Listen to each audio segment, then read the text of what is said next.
fuck is reverse? Yeah, it's reverse. Oh, yeah, there you go.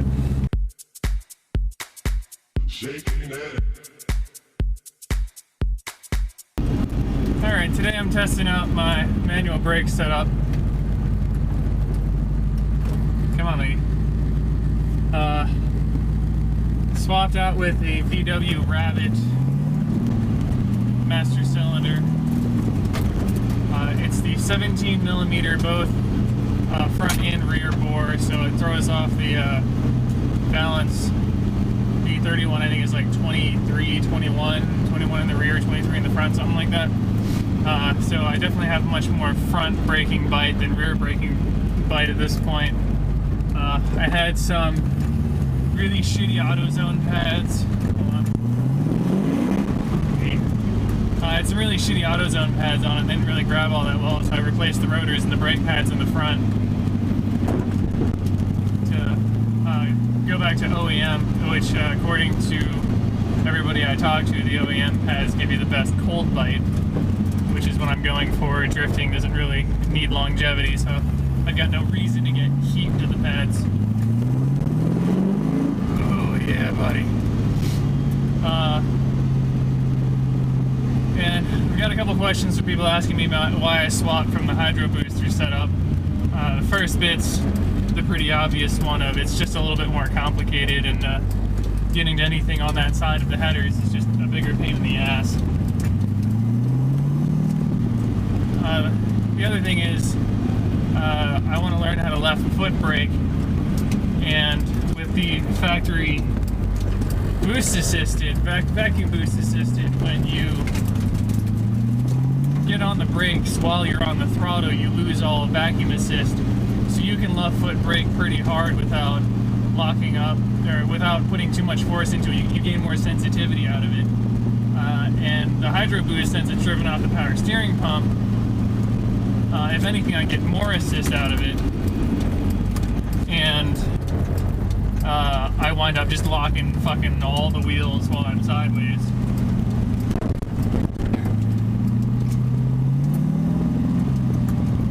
And unfortunately, since I can't swap back to vacuum assisted, manual boosters, the next best thing I'm going to wind up getting, so that's why I put it in there. I'm still using the sticky booster delete kit, which is pretty good. It did require a little bit of clearancing. The VW Rabbit master cylinder sits farther inboard, so the push rod was too long, and it didn't exactly fit just right. So I had to space it maybe a quarter of an inch. But otherwise, you know, I modified the clevis a little bit so it popped into place. It's got like this little rubber grommet thing going on to kind of hold it into place, and I'm not exactly super thrilled with how that works. The factory one kind of, the hydro boost pops in there, but the factory master cylinder had kind of like a recessed cup that the plunger went into, so if it fell out for any reason, at least wouldn't fall completely out. The VW one, on the other hand, if it falls out, it just kind of just falls.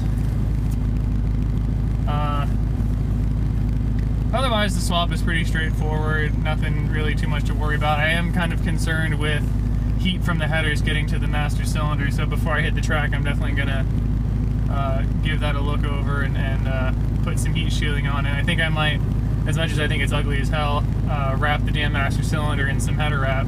I already wrapped the headers in header wrap, just kind of keep as much temperature down as possible. Yeah, I'm talking to myself, stop looking at me.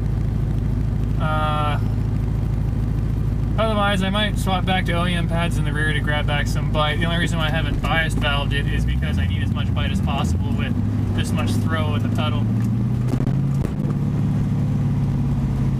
Come on, buddy.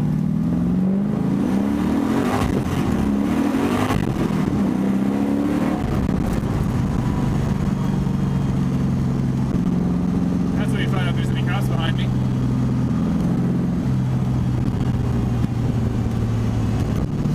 I've also replaced the serpentine belt and the idler pulley, so I'm trying to figure out if I'm gonna toss the belt at all, so I like revving it a little bit. This is a bad choice of roads. I'm also also doing this during rush hour traffic, which is probably the best time to do any of this. But that's okay, we'll figure that out. And so far, brakes are feeling pretty good.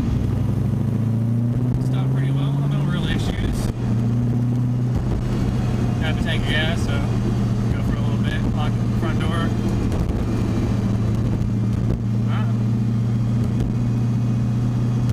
So if you guys have any questions about how the setup works or what worked better for you, let me know, because I'm definitely interested to find out what other people have done. I'm still using the factory reservoir that I adapted in a really shitty way, but